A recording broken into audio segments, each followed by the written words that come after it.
তোমরা যারা ক্লাস 11 অর্থাৎ একাদশ শ্রেণীর ছাত্রছাত্রী আছো এবং তোমাদের যাদের ফিলোসফি বা দর্শন সাবজেক্টটি রয়েছে, আজকে ক্লাসটা শুধুমাত্র তোমাদের জন্যই। আজকের ক্লাসে আমি তোমাদের এই ফিলোসফির মক টেস্টের একটি কোয়েশ্চেন পেপারের সেট নিয়ে আলোচনা করব। এই কোয়েশ্চেন পেপারের সেটটি ভালোভাবে দেখো, তোমরা তাহলে বুঝতে পারবে কী ধরনের প্রশ্নপত্র তোমাদের আসতে পারে পরীক্ষায় বা কী ধরনের স্ট্রাকচার ফলো করে তোমাদের প্রশ্নটি আসবে। সেই স্ট্রাকচার মেনেই কিন্তু এই সেটটি আমি তৈরি করেছি, তোমরা ভালোভাবে দেখে যাও এই প্রশ্নগুলি। প্রথমেই তোমাদের ইন্ট্রোডাকশন টু লজিক ইউনিট 1, তোমাদের ইউনিট 1 এবং ইউনিট 2 তোমাদের দুটি পার্ট রয়েছে। ইন্ট্রোডাকশন টু লজিক হচ্ছে ইউনিট 1। এই ইউনিট 1 থেকে তোমাদের 24 মার্কস থাকে, তোমরা জানো। এই 24 নম্বর আবার কিভাবে ভাগে ভাগে পার্টে পার্টে প্রশ্নগুলি দাগ নাম্বার ওয়াইজ থাকবে তোমরা দেখে নাও। এখানে দেখতে পাচ্ছ এ, অতি সংক্ষিপ্ত প্রশ্নগুলির উত্তর দাও। 2 × 3 = 6 তোমরা দেখতে পাচ্ছ, অর্থাৎ তোমাদের 3টি প্রশ্নের উত্তর দিতে হবে, প্রতিটি প্রশ্নের মান কিন্তু 2। এখানে তোমরা প্রথম প্রশ্ন দেখতে পাচ্ছ, কেবল চিন্তাশীল ব্যক্তিরাই দার্শনিক হতে পারেন। এই বচনটি তোমরা দেখেই বুঝতে পারছো এটা এ বচন হবে, কারণ কেবল আছে। কেবল থাকলে কি হয়? কেবলমাত্র, শুধুমাত্র এসব থাকলে কিন্তু এই বচন হয়।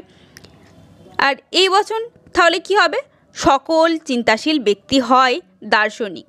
এভাবে তোমরা এখানে দেখতে পাচ্ছ বাক্যটিকে বচনে রূপান্তরিত করে কোন পদ ব্যাপ্য ও কোন পদ অব্যাপ্য লেখো। অর্থাৎ তোমাদের ব্যাপ্য এবং অব্যাপ্যর ছোকটা ভালোভাবে মুখস্থ করে রাখতে হবে, মনে রাখতে হবে, তাহলেই কিন্তু খুব ইজিলি এই প্রশ্নের উত্তরটি তোমরা করে আসতে পারবে। এরপর অথবা তোমাদের এর সাথে একটি প্রশ্ন আছে, দেখতে পাচ্ছ পশু ও পাখি এক নয়, অর্থাৎ কোনো পশু নয় পাখি, এটা ই বচন হবে, নঙর্থক বচন। বাক্যটি বচনে রূপান্তরিত করে বচনের অংশগুলি চিহ্নিত করো। এলেপ বলে কিন্তু তোমরা বচনটা লিখবে, অতি অবশ্যই, না হলে কিন্তু নাম্বার পাবে না, আমি তোমাদের বারবার বলে দিচ্ছি।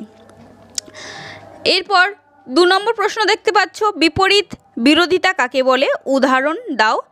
অথবা সব সৈন্য দার্শনিক বাক্যটিকে বচনে রূপান্তরিত করে তার অসম বিরোধী বচন নির্দেশ করো। শুধুমাত্র তোমাদের পরীক্ষার জন্যই কিন্তু এই মক টেস্টের কোয়েশ্চেন পেপারটি আমি সেটটি তৈরি করেছি।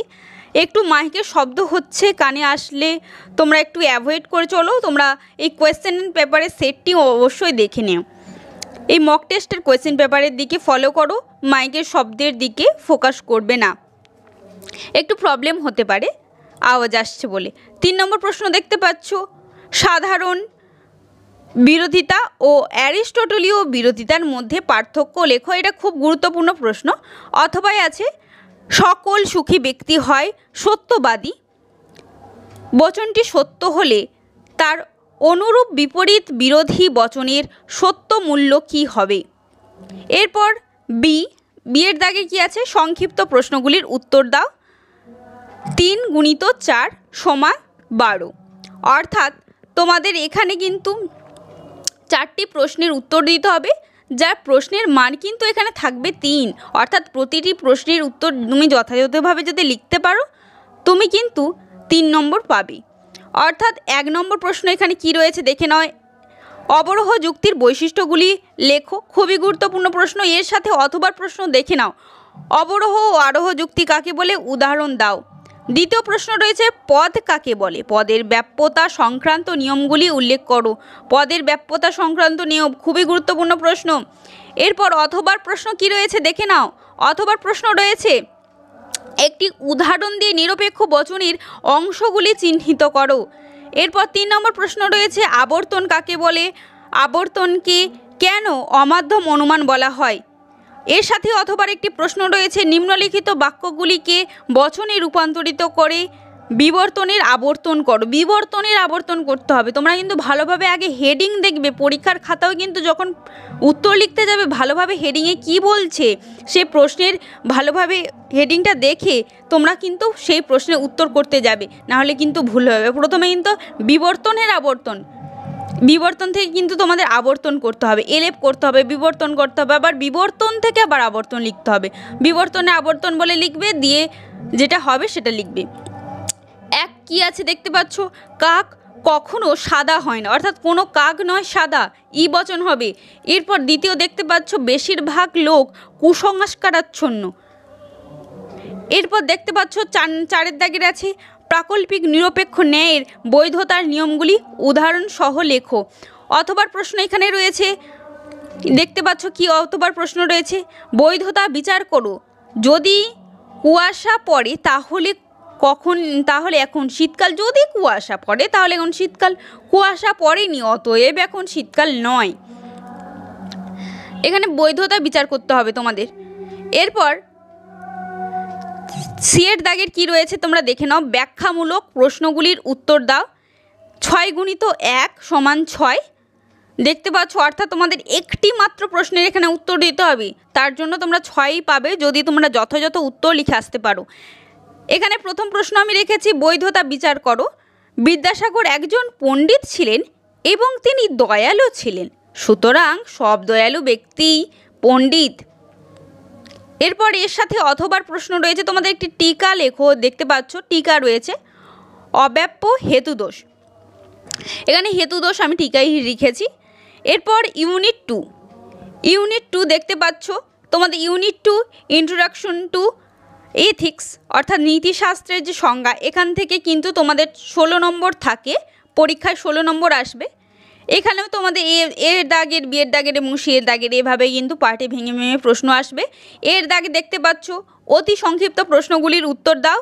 2 গুণিত 3 সমান 4, 2 গুণিত 2 সমান 4। এরপর প্রথম প্রশ্ন দেখে নাও, এখানে কি রেখেছি, চার্বাকদের সুখবাদী বলা হয় কেন? খুবই গুরুত্বপূর্ণ প্রশ্ন। অথবা তোমরা ভালোভাবে এই কোশ্চেন পেপারে যে সকল প্রশ্ন রয়েছে অতি অবশ্যই গুরুত্ব সহকারে পড়ো। এছাড়াও আমি অনেকগুলো প্রশ্ন তোমাদের কিন্তু আলোচনা করে দিয়েছি এই চ্যানেলে, তোমরা অতি অবশ্যই না দেখলে দেখে নেবে।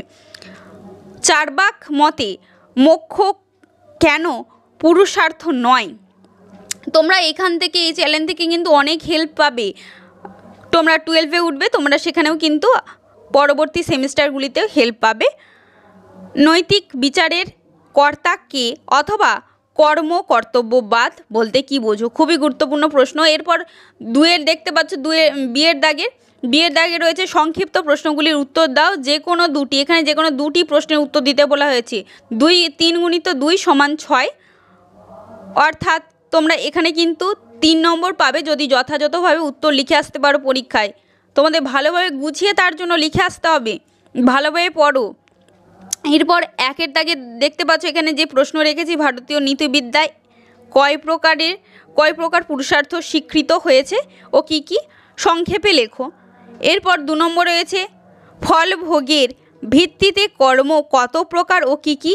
এরপর 3 নম্বর প্রশ্ন রয়েছে বৌদ্ধ মতে চতুর্থ আর্য সত্যটি কি, ব্যাখ্যা করো। এরপর সিয়ের দাগে রয়েছে ব্যাখ্যামূলক প্রশ্নগুলির উত্তর দাও। 6 গুণিত 1 সমান 6। প্রথম প্রশ্ন রয়েছে, এটা 1 হবে, কোনোভাবে মিস্টেক রয়েছে, এখানে 1 বলে তোমরা লেখা হবে, কোনোভাবে লিখতে পারিনি, মিস্টেক হয়েছে। অভিপ্রায় কাকে বলে? বিভিন্ন প্রকারের অভিপ্রায় দৃষ্টান্ত সহ আলোচনা করো। এর সাথে অথবার একটি প্রশ্ন রেখেছি আমি, উপযোগবাদের বিভিন্ন রূপগুলি সংক্ষেপে লেখো। তোমরা ভালোভাবে এই সেটটি দেখে যাও, পরীক্ষার আগে অবশ্যই ভালো নাম্বার পাবে। এছাড়াও তোমরা আদার্স প্রশ্নগুলোও পড়ো। তোমরা যে ছোট প্রশ্নগুলি তোমাদের আলোচনা করেছে সেগুলোও চ্যানেলে দেওয়া আছে, তোমরা সেগুলোও দেখবে। আর এটি ভালোভাবে দেখো আর ভালোভাবে পরীক্ষা দাও। পরীক্ষা দিয়ে এসে কমেন্টে জানাও তোমরা কত শতাংশ কমন পেয়েছো। আজকে ক্লাসটা এই পর্যন্তই।